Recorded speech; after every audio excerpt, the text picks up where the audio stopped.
मुल्क में मकबूल के अल्लाह भर चोदी शरीफ दुश्मन ले दागा दरगाह भर चोदी शरीफ दुश्मन ले दागा दरगाह भर चोदी शरीफ मुल्क में मकबूल के अल्लाह भर चोदी शरीफ दुश्मन ले दागा दरगाह भर चोदी शरीफ वाह जो उस के दीदारा पक्क समझो सालो जो सब जो बेड़ो पारा पक्क समझो सालो जो सब जो बेड़ो पारा थी सिधी सबके वठाए राह भर चूंडी शरीफ थी सिधी सबके वठाए राह भर चूंडी शरीफ दुश्मन ले दागा दरगाह भर चूंडी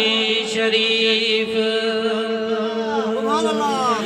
सब पड़े शुक्राना जो अल्लाह जायसान था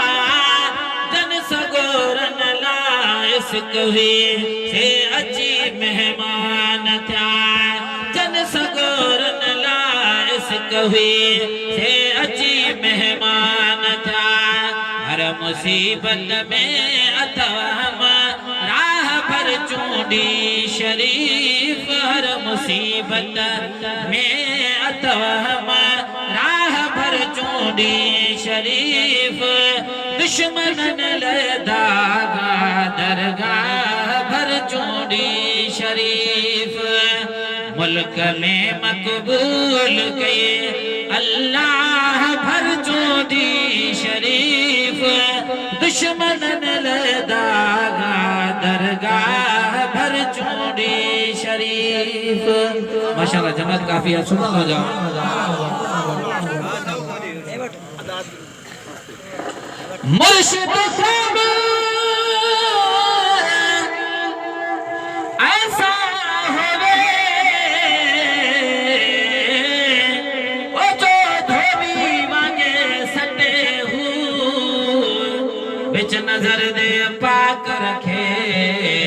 अत साबुण खार न घटे हो सवा कोहाते तालिब फिरदा बिच नजर दे रखे हो कुर्बान वना तह कामिल मुर्शिद तो सखी सुल्तान बाहू जुगलू दे बिच वसे हो मुनकिर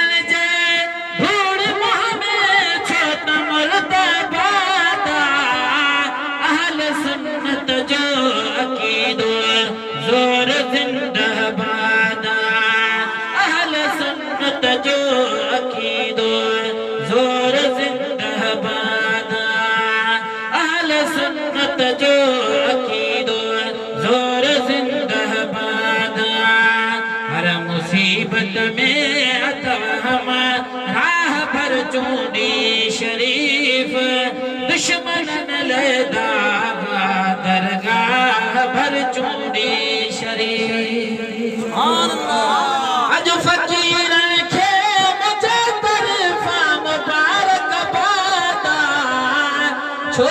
हर दरवेश जी दिल नीड सा तो शादा छो हर दरवेश जी दिल नीड सा तो शादा हर तरह शाफी माशर शाह भर चूंडी शरीफ दुश्मन ले दागा दरगाह भर चूंडी शरीफ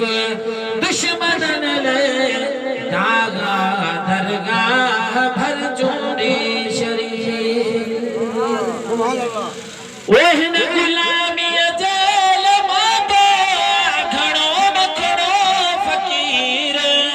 सिर्फ साइल सद करे ता पाण थी दुआ करीब सिर्फ साइल सर करे ता पाण थी दुआ करीब कुर्ब में है कर करे च काह भर चूंडी शरीफ कुर्ब में है कर करे च काह भर चूंडी शरीफ दुश्मनन ले दागा